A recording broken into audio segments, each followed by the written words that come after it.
Let me ask you something. When was the last time you did something just because it brought you joy? I do it every day when I get dressed because fashion brings me joy. It's a trait from my mother. Now back to my question. When was the last time you did something just because it brought you joy? Not because it was somebody's to-do list, not because it made you productive or the bills were paid and you still have some disposable money left over and maybe some savings to tuck away for a rainy day. Can you remember? Just because it felt good.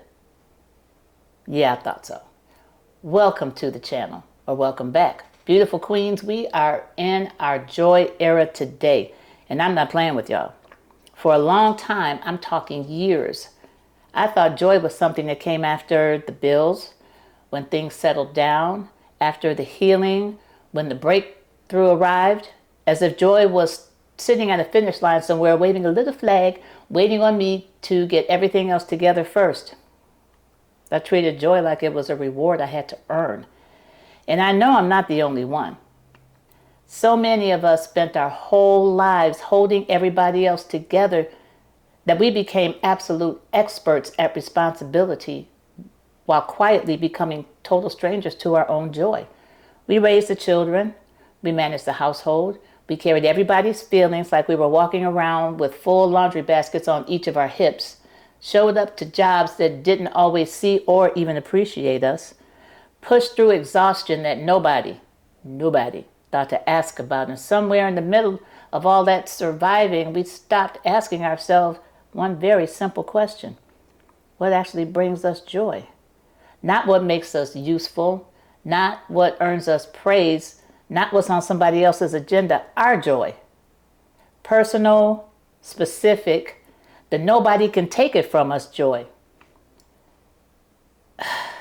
Here's what I think though. I think that's part of why this season, this 60 plus season feels different. There's a permission that we start giving ourselves that we would not have dared to take before.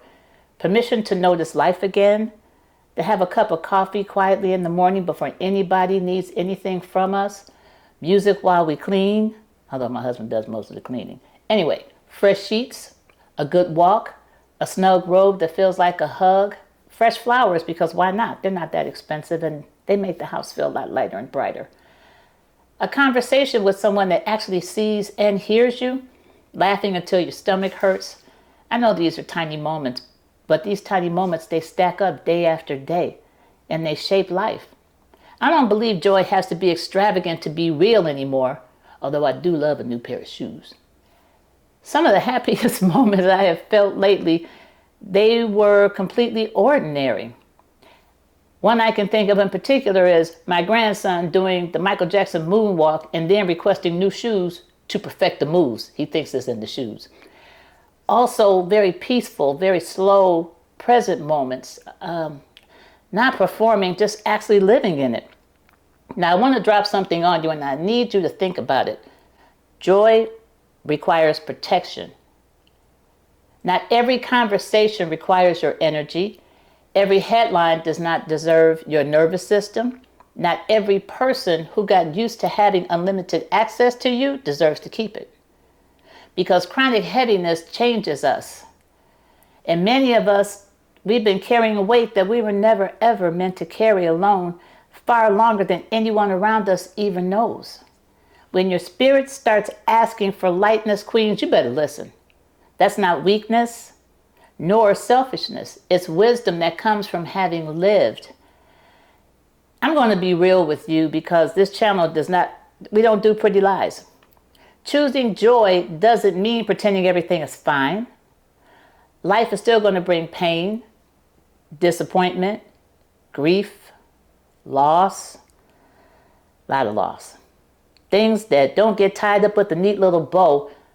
But joy says even here, especially right here, there is still something worth noticing, or something worth protecting, or something worth feeling. And maybe that ability to stay soft after being hardened, to keep laughter after loss, and to stay curious and to stay grateful. Maybe that is one of the most powerful things that we as women can do. That is our resilience and that is our strength. So in this season, I'm treating joy differently. I'm scheduling it. I am protecting it. I'm making room for it without apologizing to a single solitary soul. Because a joyful life, it doesn't just fall in our laps once everything is in order. It's built intentionally, lovingly, just one peaceful moment at a time. You still matter. Your joy still matters. And don't let anybody, including yourself, convince you otherwise.